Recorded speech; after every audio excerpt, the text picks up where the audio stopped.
thewellnesscouch.com, streaming wellness into your lives. You're listening to A Quirky Journey, the healthy family podcast with your hosts Jo Whitten and Leah Follett.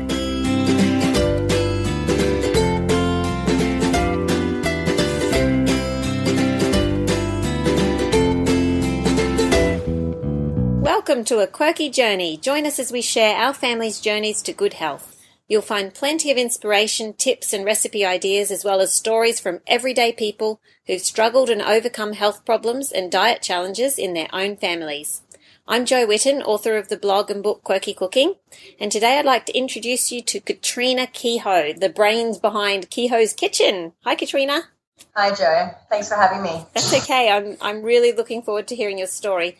Back when we first started GAPS, Katrina sent us a box full of these delicious fermented veggies and sauerkrauts and sauerkraut juice and kombucha and kefir, and I think it was kombucha, I can't remember. But it was really, really helpful because, you know, when you first start into this, it can be quite overwhelming.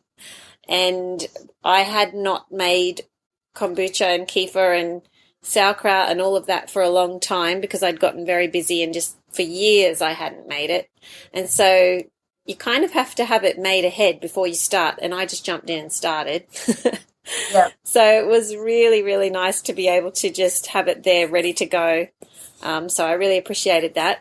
And I think a lot of people find life gets quite busy and they forget to make them, or they don't know how, or they can't be bothered, or they just don't have the time. And it's so good to have a trustworthy source to get them from because, as we all know, the ones at the grocery store aren't quite the same. Yeah, yeah. So if you want to just tell us your story first, and then I've got lots of questions for you. So Sure. how long, you guys are on GAPS, right? Yes, well, we're now on a combination of GAPS and paleo. And Okay. really, the paleo really has become GAPS because everybody on a paleo diet now knows about broths and about ferments and everything. So there's not much. Very similar.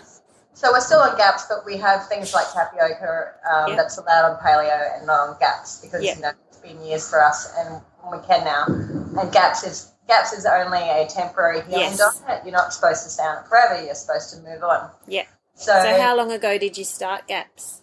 It's about 4 years ago now. I started my healing journey. I was basically after my second child. I sort of hit rock bottom with my health, and I spent months going to GPs and specialists, doing all sorts of tests. Like I had pathology tests, MRIs, X-rays, a heart ultrasound, lung testing. Wow! I just kept getting normal results. There's nothing wrong with you. And so what was your symptoms?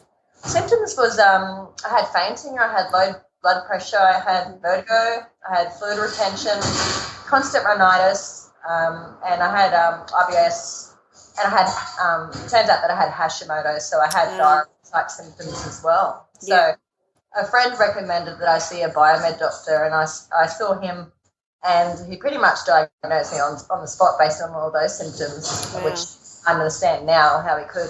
Yeah, they see it so much, I suppose.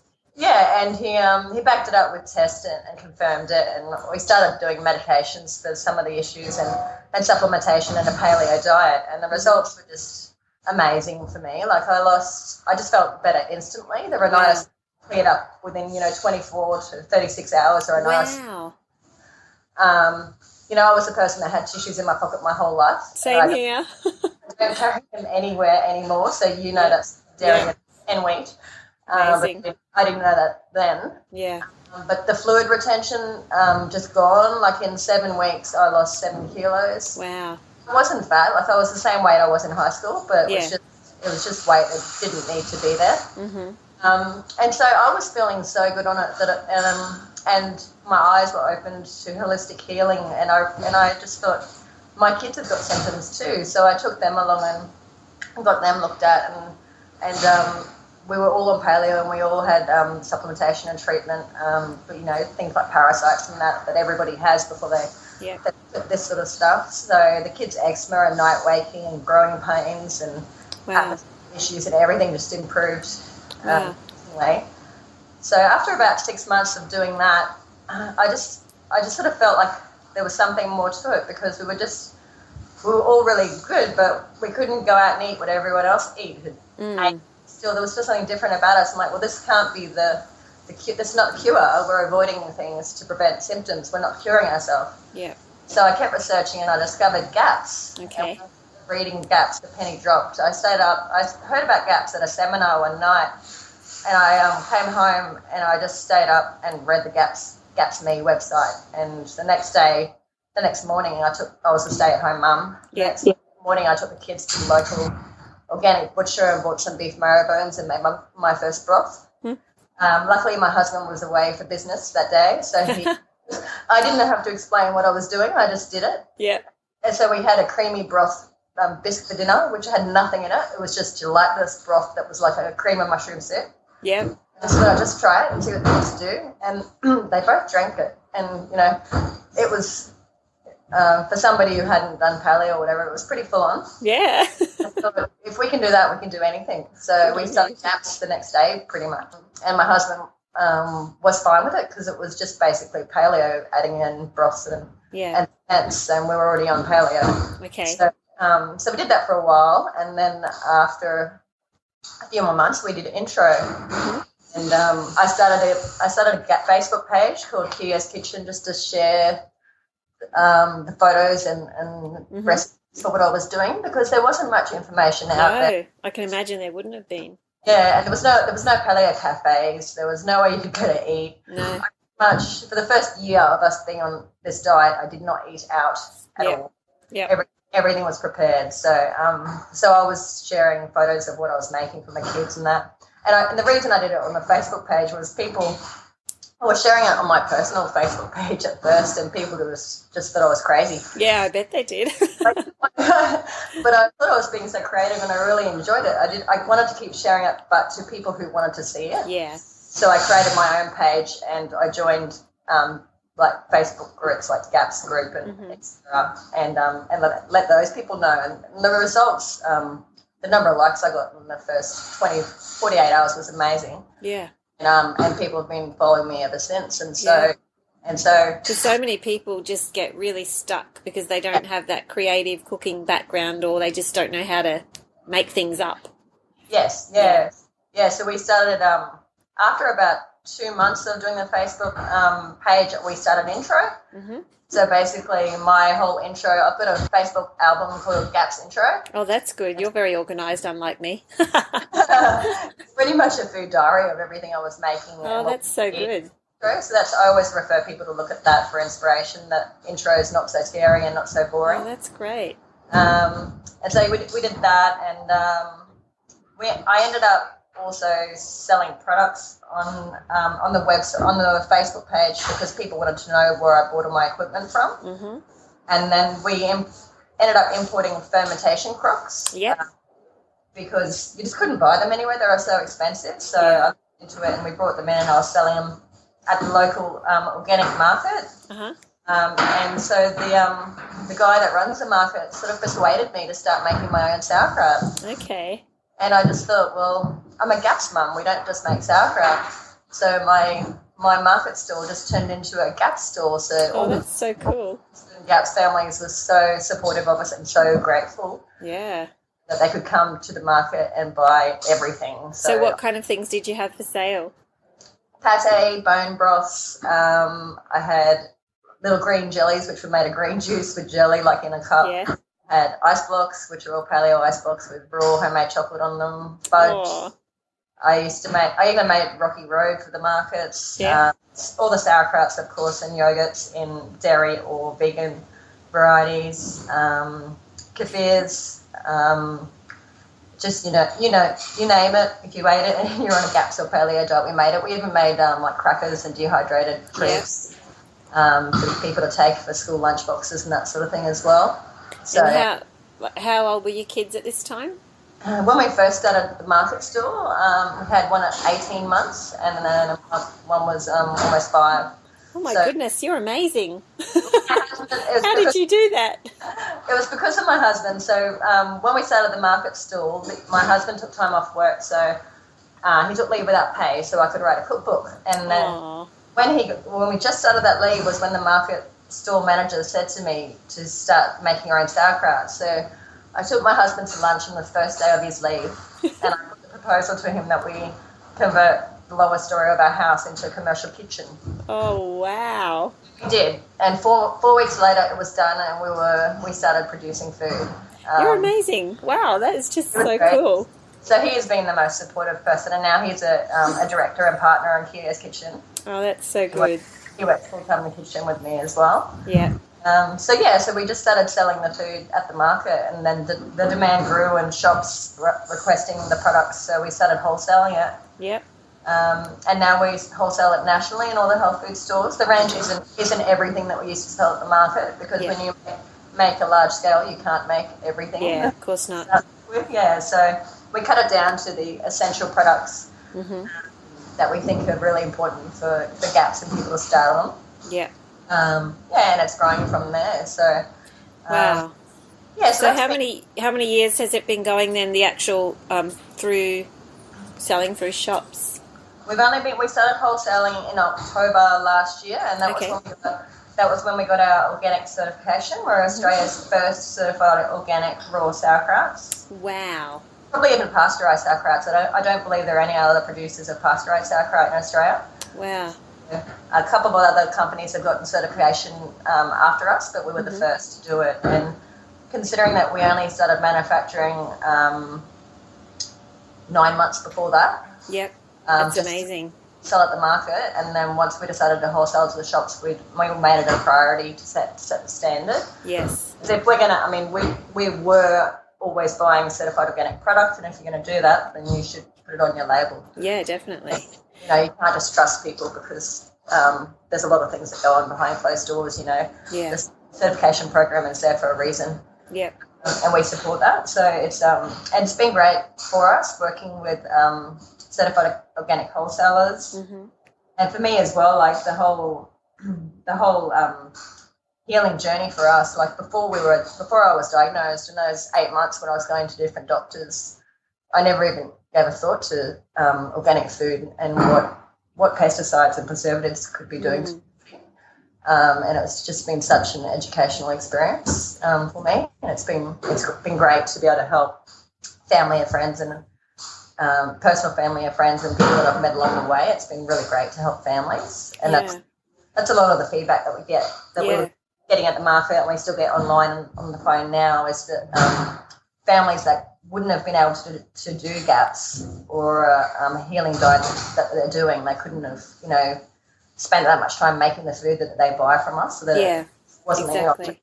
So it's hard work, but it's really, really rewarding. Yeah. And do you so you mostly source your stuff obviously in Australia? Yeah. And do you find it difficult with organic products, because obviously with organic vegetables sometimes it's hard to find certain things at certain seasons? Are your products seasonal, or how do you work that? Yes, it's very seasonal. Right now we've stopped doing the markets because it is cabbage season. Okay. So between May and November, we are making as much sauerkraut as we can. Yep. And storing it to get us through summer. Okay. So we're lucky that we have Australia's best certified organic or biodynamic even cabbage grower. Oh, good. On our footsteps. So it gets to us really fast and fresh, and we're making the most of having that product available now. So we've got cold stores full of our products. Yep. And hopefully we can make enough to keep us going through summer. So yes, it is very seasonal. That's exciting. So in summer we do need to do a maintenance amount of production, and we get that from Tassie or Victoria or the southern states where they still grow it. Yeah. But it's still not as good as the winter crops. Yeah. And so you find that throughout the year batches will taste a little bit different? I mean, I've heard that with sauerkraut anyway, with anybody's. Yep, definitely. Yep. So that's why we make the most that we can now. Yeah. So it's going to be a better product. Yeah. But even using the same, I suppose it's always going to be different with different times of year and soil and rainfall and everything, isn't it? Yeah. Just the weather. Like the vegetables are juicier, and the cabbages are denser and juicier and sweeter. and have a higher sugar content for the veg okay. in winter. Yeah. Even the root vegetables that you add into it, everything's better in winter. Yes. Yeah, and Okay. we That's have interesting. and then we have, when you choose your range, especially when you're going to send it out to a lot of stores, you've really got to think about that. So Yeah. we have a pesto cream cheese available now, which is like a cheese, and we add fresh basil through it, which is not the smartest thing to do because we can't always make it. We get to make it like every second week, really. Yeah. But it's just so yummy. It sounds amazing. Yeah. I tasted your cashew cream cheese. Is it? It's the dip. Yeah. Oh, that was so good. Thanks. And I actually stirred some of it through. I had leftover. I had some vegetables cooked in broth with a bit of pork mince, and there was a bit left over, and I warmed it up for my breakfast, and I thought, I'm going to stir some of that cashew cream cheese through it, and it was just like this beautiful creamy sauce. It was so delicious. Yeah, it's really lovely. Good. Yeah, we add it to a lot of things. That's good. Yeah. So what are some of your... Can you just go through a few of the things that you sell for people that are listening? What's some of your favourites? My favourite is the kimchi. Oh, that was really good. I love the kimchi. Yeah, it makes anything really quick and simple exciting. Yeah. I have it on scrambled eggs. I have it on just to stir fry. Meat and veg stir fried in some butter. Mm-hmm. I don't even have to bother with garlic. I just slap the kimchi on top of it. And That's a good idea. Delicious meal really quickly. Very quick, yeah. Yeah. And then my second favourite kraut is the fennel and garlic. So is that with the regular green cabbage? No, that's our only one that we do with the red cabbage. Okay. The red cabbage, I'm not sure if any other big producers use the red cabbage. That's the only one we use it for. The red cabbages are much smaller. That was a beautiful one. I remember that one. Yeah, it's a really beautiful cabbage. And the reason I made that one is because a friend was diagnosed with chronic mold. Yeah.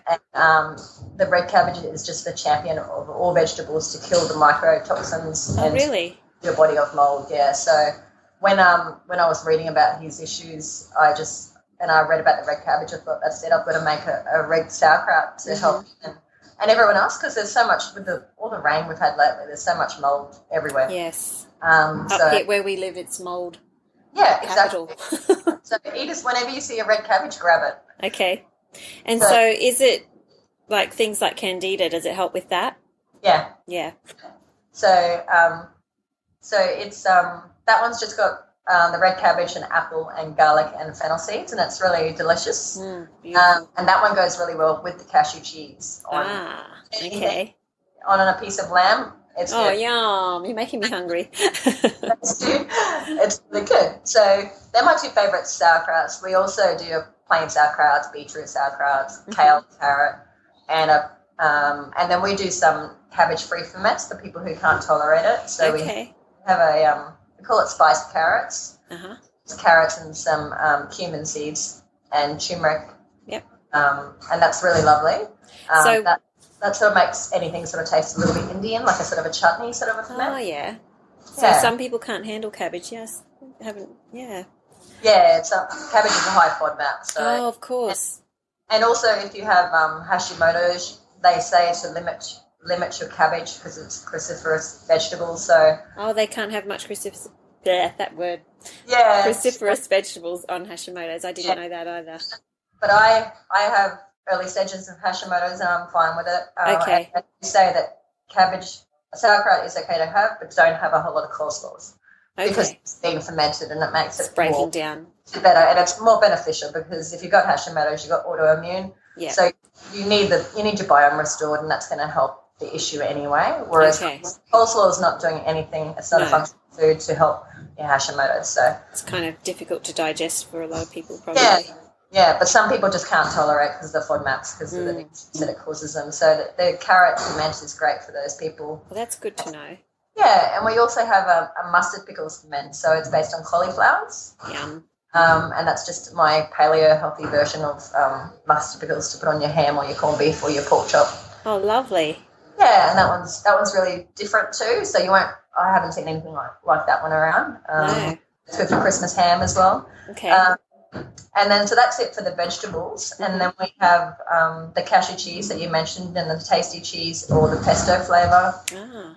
And then we have some coconut yogurts, which are made from coconut meat and coconut water. Okay. And there's one that has berries in it as well for flavour, and then just one plain one. So there's no creams or gums or starches in those. Oh, that's great. So there are paleo and gaps. Yeah, and gaps. And then we also have a vanilla cashew yogurt as well. Yum. So that's all that we have that we're wholesaling. We have paleo bars that we wholesale as well. Okay. And they're a activated bar, and they're all raw. We dry our own bananas to make them. So the banana is the largest ingredient in them. And they're made of banana and coconut and berries and seeds and some nuts. Oh, no dates. No dates and cinnamon. So bananas and berries are the sweeteners. Okay, that's good to know, because I do get people sometimes asking me, what can I use instead of dates, and is there any bliss balls without dates? And that sounds interesting, using dried bananas. Yeah, exactly. So, I mean, we try to avoid dates a bit in our food because they're a high chemical food. So okay. So I sort of think about that as well, because we've looked at in our healing diets, we've looked at the FALSAF diets, the diets and the FODMAP diets and all that sort of thing as well. So I try to keep that in mind when I'm deciding.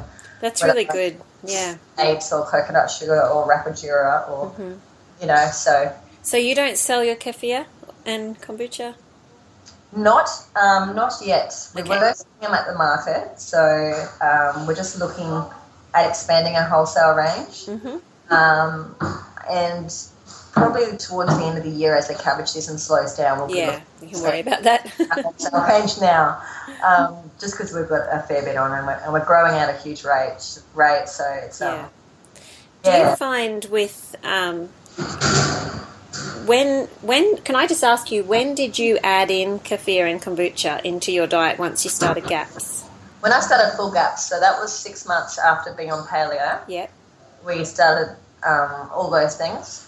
And we basically did full GAPS for, it must have been about 4 months before we did intro. Yeah. And I spoke to you via email before you started doing GAPS, and I warned you about that, because a lot of people would come to me at the market, and I would tell people this all the time, that you want to go straight into intro because you want to heal your family. Yeah. And you just think it's going to be hard, but I can do it. But it's just such a challenge to go from doing any diet, even if you're already on paleo, to learn all the things of GAPS, that you're better off doing full GAPS for a period, because you are healing doing full GAPS and adding in these cultured foods. But you're giving yourself practice time. And I found that really helpful. I tell everybody that now, because I remember it was kind of like, we need to do GAPS. I'm starting tomorrow. Yeah. And then after about 3 days, it was like, okay, this is a bit harder than I thought. So then, we did the full GAPS for a while and then went on to intro. Yeah, exactly. So you learn, and then when we did intro, we just did it in order. So we just went to the broths and the vegetables to start with, and then we added in the sauerkraut juices and then the sauerkraut vegetables and everything in the order that she says to do it all. So we stopped it while we did the intro. Yeah. And just while we did stage 1, we stopped all the cultured foods and then started them up again. Because we haven't really added in kefir and kombucha, because every time I've had it, it seems so sweet, and I'm just thinking, is this really, I'm not sure if we're ready for this, Yeah. So I haven't, now and then I've had a little bit, but I haven't started making it or anything, and I've kind of just left it. So, I had someone ask me the other day if I thought when you make the kombucha, if it eats enough of the sugars that you don't need to worry. So what do you think about that? Well, the reason why we make sauerkrauts and sell sauerkrauts nationally is because, and wild fermented sauerkrauts too, is because that is what I believe is best for me and is best for anybody doing these diets. The kombuchas and the kefirs affect me still. Yeah. I can feel it instantly, the histamine intolerance of it. That's what I was wondering, because I really struggle with histamines. Yeah. Everybody who does this diet. Yeah, pretty much. Histamines. Pretty much everybody. You talk to them, they'll do it and they'll wonder why they're not feeling better, and they'll be cranky and they won't be sleeping, their blood pressure will be low, and they'll be having all these symptoms that they didn't have before, and everybody tells them, it's die-off, just push through it. Yeah. And I tell them it's probably histamine. So that's why we do wild fermented sauerkrauts, because wild fermented sauerkrauts have the bacteria in them naturally that are ones that don't produce histamine, and they help you break down histamine. So the cultures that are in some yogurts and in kefirs and in kombucha create histamine. Wow, okay. So it's very important to understand if you have a histamine intolerance and decide what to do. And that's why Dr. Natasha recommends wild fermented sauerkrauts. Yeah. Yeah. So can you explain how a wild fermented sauerkraut is made compared to other sauerkraut? Sure. You just take cabbage and you use cabbage and salt and you make sauerkraut the way people have been doing it for centuries. Mm-hmm. And that's it. You rely on the bacteria that's on the raw vegetables, and you let them have time to multiply and to nut out which species is supposed to be in there. Yeah. So some species that create a lot of gas and bloating die off after a period if you let them fight the fight they're supposed to in the vessel before you eat it. Yep. Whereas people who use starter cultures and try to speed up the process, they're not necessarily giving you what Mother Nature intended. They're giving you a combination of bacteria that somebody decided in a lab was good. Okay. So the little packets of powdered cultures, is that what you're talking about? Yes. They're doing that. They're doing that to put a good number of the bacteria that will survive a naturally fermented sauerkraut in there to start with, to try to fast-track the process. Yeah. But they're messing with the natural stages of a sauerkraut ferment and what it's supposed to do. Oh, that's interesting. Okay. The phases of it. So, I mean, and also the way that those starter cultures are grown and the food that's in the starter cultures might not necessarily be something that an organisation like ACO would approve of, Australian Certified Organic. Yep. So in starter cultures there's normally a cellulose or some sort of a sugar that is derived with a processing aid. So for me, I just go back to Mother Nature. Yeah, simplest is best. Yes. Okay, that's a much better idea. And how long does your sauerkraut actually sit at room temperature? That depends on the season. Yeah. So we leave ours basically until it's fully fermented. Well, I do notice up here on the, where we live in Far North Queensland, you can make fermented salsa in a day, or in summer in a day. It seems to be ready. Yes, that's a very different product compared to sauerkraut. So that's true. It's very quick. So you have short ferment products and you have long ferment products. Yeah. So once yours are in the fridge, anyone on GAPS can go ahead and have them. They're ready. Yep. Okay. Yep. That's basically what I wanted to know. Do you need to keep them in the fridge for a certain time first, or they're done once we keep ours in the fridge, and we only sell ours via retail stores. We don't sell them online. Yeah. And we tell all our stockers if they do post them, they need to go with ice and only via express courier. Yeah. In an esky.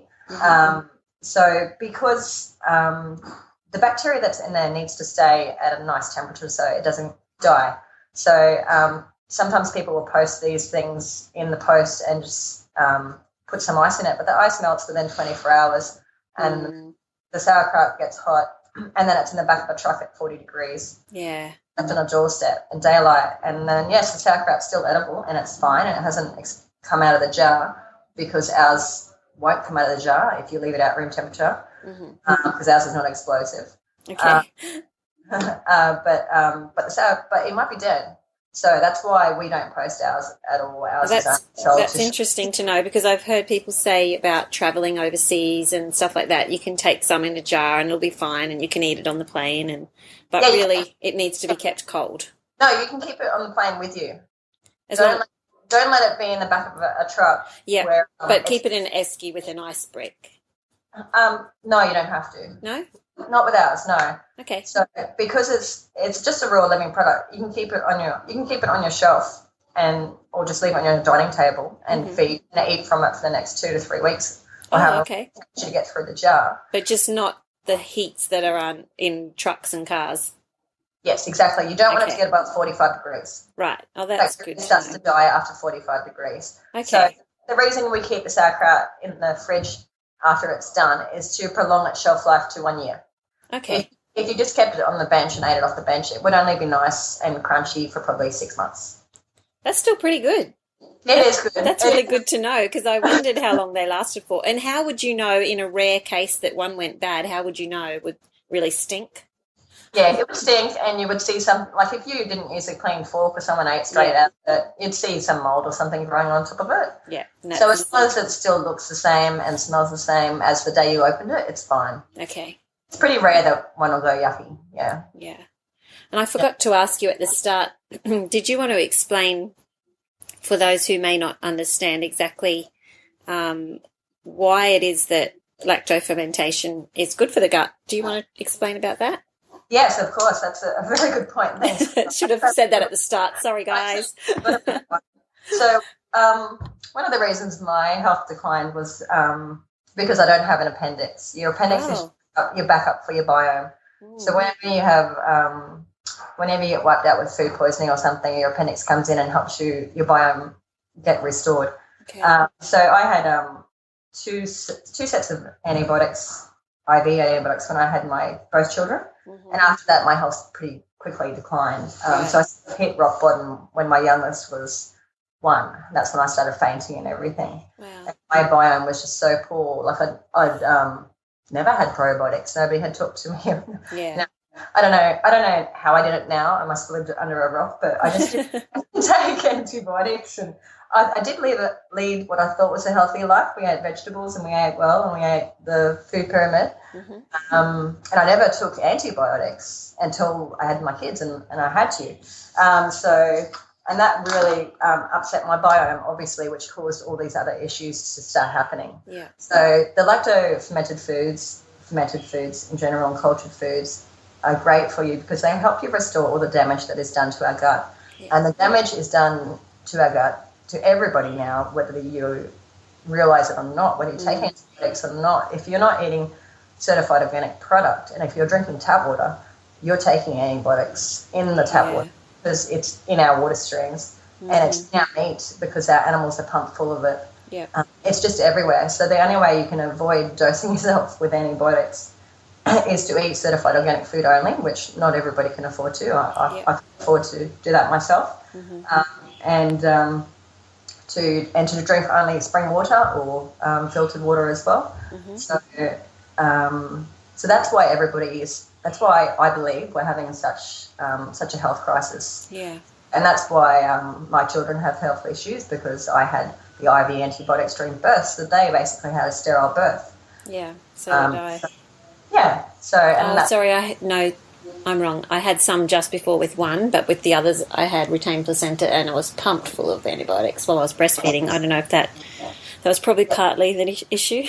Yeah, definitely. And so with the first one, because you had the antibiotics just before, even though during birth, your biome wouldn't have recovered. No, definitely not. So now being a GAPS mama like me, you know how when you read the GAPS book and you realise all these things, the penny drops, you realise, okay, so that's what happened to me and that's what happened to my children. So we all get compromised immune systems because our biome has been interfered with. And it's not just for the antibiotics, it's the preservatives as well. Preservatives in our food kill bacteria. They stop bread from going mouldy. Yeah. They stop food from breaking down.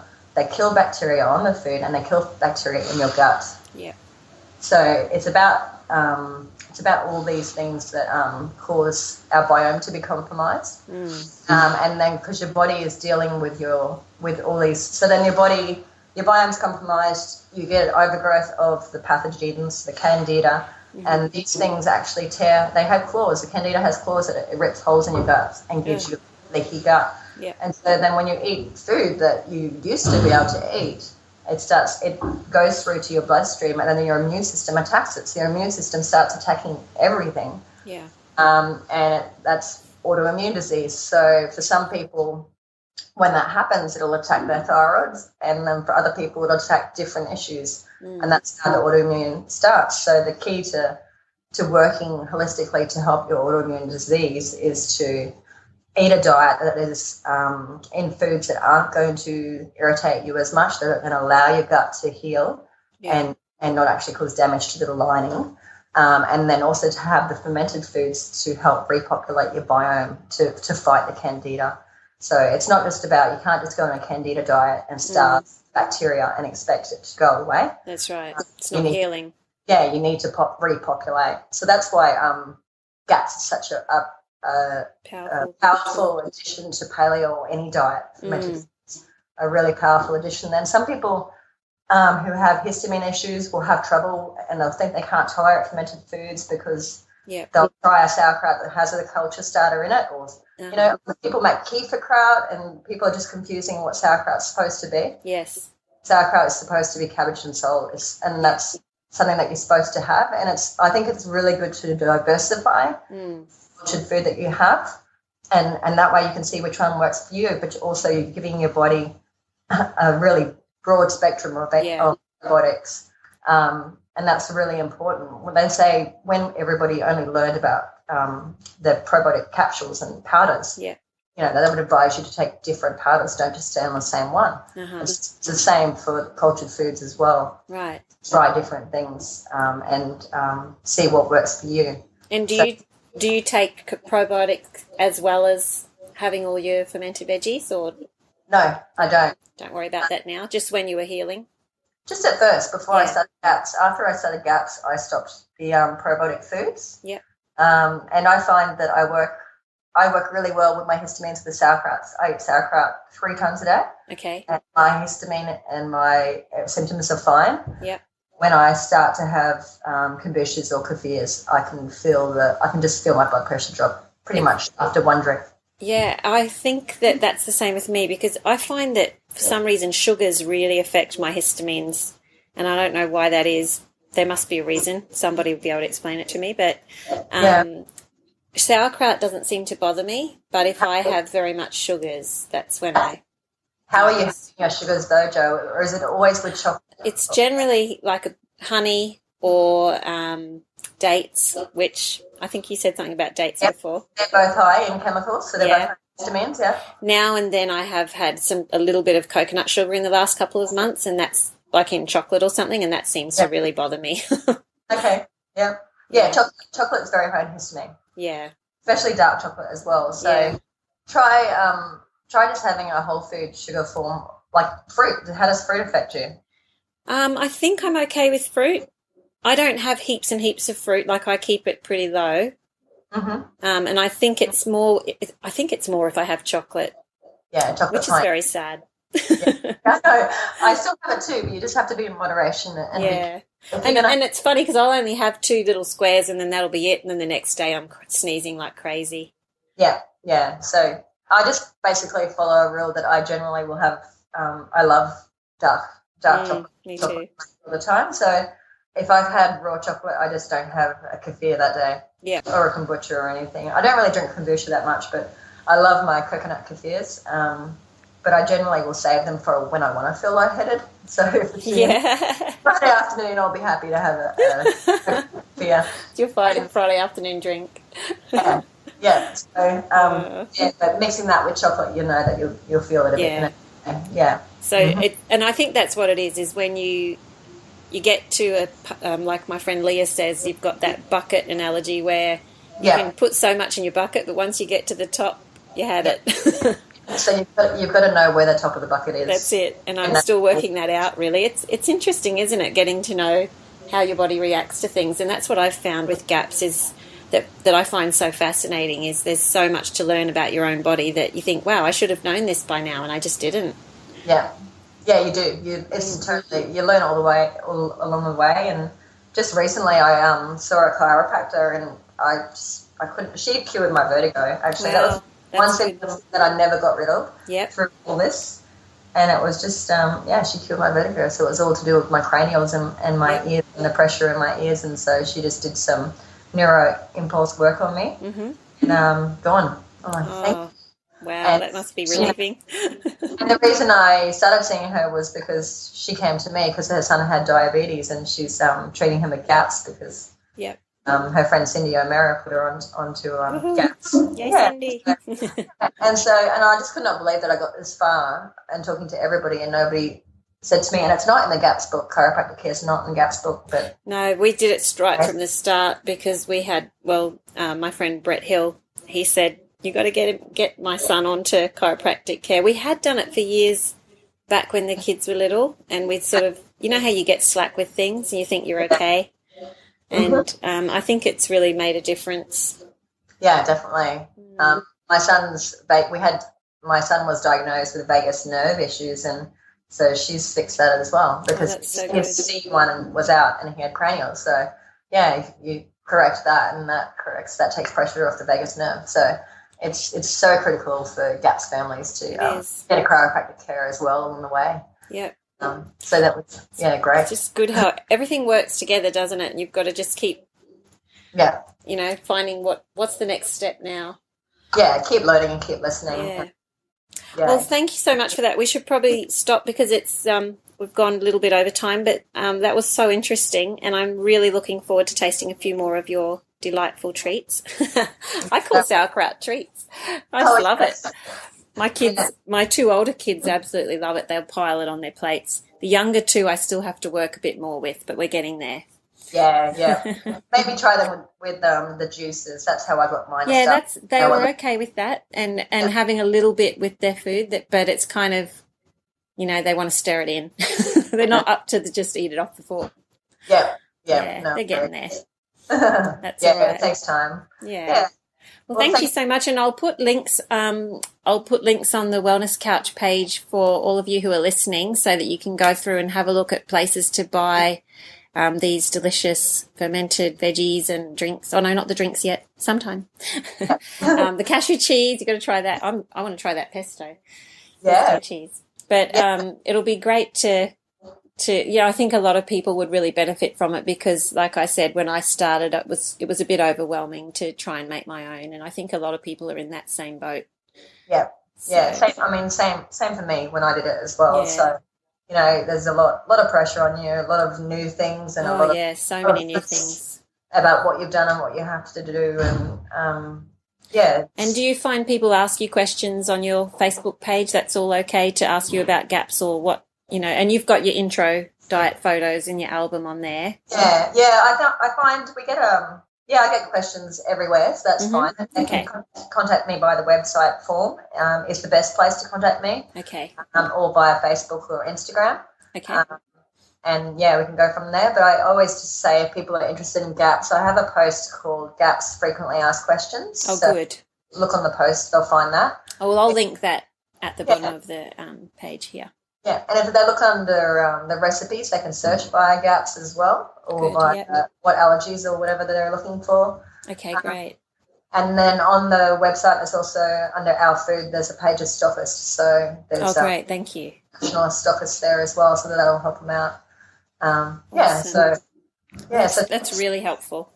Thank you for having me. It's been lovely to talk to you. No, it's been good to hear your story. Thank you so much. Thank you everyone who's been listening in, and we hope you enjoyed it and found it encouraging and helpful. If you do have questions, feel free to post them on our Facebook pages, so Kehoe's Kitchen or Quirky Cooking. You can also post questions on the Wellness Couch website, thewellnesscouch.com/A Quirky Journey. And we'd love for you to subscribe to our podcast on iTunes, and also check out thewellnesscouch.com where you can view the entire range of wellness podcasts available. So keep working on those small changes, and we'll be back to share some more of our interesting journeys towards good health with you next week. Thanks for listening, everyone. Bye. Bye, Katrina. Bye, Jay. Bye, everyone. Bye. This has been a production of TheWellnessCouch.com. Check us out on Facebook and join in the conversation on Facebook.com/TheWellnessCouch. Subscribe to each show on iTunes and check us out on Twitter. The Wellness Couch, streaming wellness into your lives. Whilst the Wellness Couch presenter endeavor to provide accurate and helpful information to their listeners, these podcasts cannot take into account individual circumstances and are not intended to be a substitute for health and medical advice from a qualified health professional. You should always seek the advice of a qualified health professional before acting on any of the information provided by any of the Wellness Couch podcasts.